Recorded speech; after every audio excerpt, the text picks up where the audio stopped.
இடம்பொருள் நேயர்களுக்கு வணக்கம்.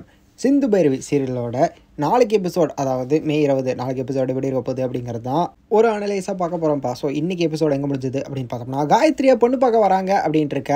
அவளை பொண்ணு பார்க்கறது வர்றது மட்டும் இல்லாமல், பொண்ணு நல்லா இருக்குது, பிடிச்சிருக்கு, மாப்பிள்ளைக்கும் வந்து பொண்ணு பிடிச்சிருக்கு, பொண்ணுக்கும் மாப்பிள்ளையை பிடிச்சிருக்கு அப்படின்னோடனே மாப்பிள்ளையோட அம்மா இருக்காங்கல்ல, அவங்க வந்து ஒரு 70 லட்ச ரூபாய்க்கு என் பையனுக்கு பிடிச்ச கார் ஒன்று 200 ஏக்கர் அவன் பேரில் எழுதி வச்சுட்டு ஒரு 1 கோடி ரூபா கையில் கொடுத்துருங்க கேஷா அப்படிங்கிற மாதிரிலாம் சொல்லி வரதட்சணை கேட்குறாங்க.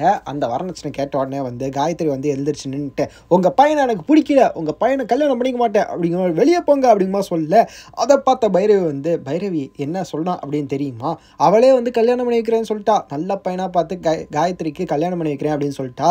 இப்படி நீ பண்ணுவேன்னு நான் எதிர்பார்க்கவே இல்லை, உனக்கு நல்ல மாப்பிள்ளை நான் பார்த்து வைக்கிறேன் அப்படிங்கிற மாதிரி சொல்ல, இந்த சைடு ஆர்முகம் நின்று ஃபீல் பண்ண அப்படிங்கிற மாதிரி வந்து ஒரு எமோஷ்னலாக தான் முடிஞ்சிருந்தது. ப்ரோமோவில் காமிச்சிருந்தாங்க. அதெல்லாம் தான் நாளைக்கு நடக்க போகுது.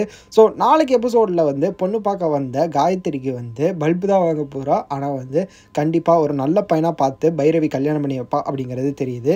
இன்னொரு சைடு வந்து சிந்து வந்து அவள் வந்து பார்க்க போன சிவாவை வந்து பார்க்க விடாமல் பண்ணாங்க அப்படின்னா, பார்க்க விடாமல் பண்ணல, பார்க்கக்கூடாதெல்லாம் பார்த்துட்டு வந்துருக்கிறா. ஸோ ஆனாலும் வந்து அவளுக்கு நல்ல விஷயமாக தான் நடந்திருக்குது. என்ன அப்படின்னு பார்த்தோம்னா, அவள் நம்பிட்டு இருந்தால இந்த மாதிரி வந்து ஸ்னேகாட்ட இருந்து எப்படியாவது வந்து காப்பாற்றணும், இல்லைன்னா கைமீறி போடுவார் அப்படின்ட்டு, அப்படிலாம் நடக்கிற வாய்ப்பே இல்லை அப்படிங்கிற ஒரு விஷயத்தை பார்த்துட்டு வந்திருக்கிறா.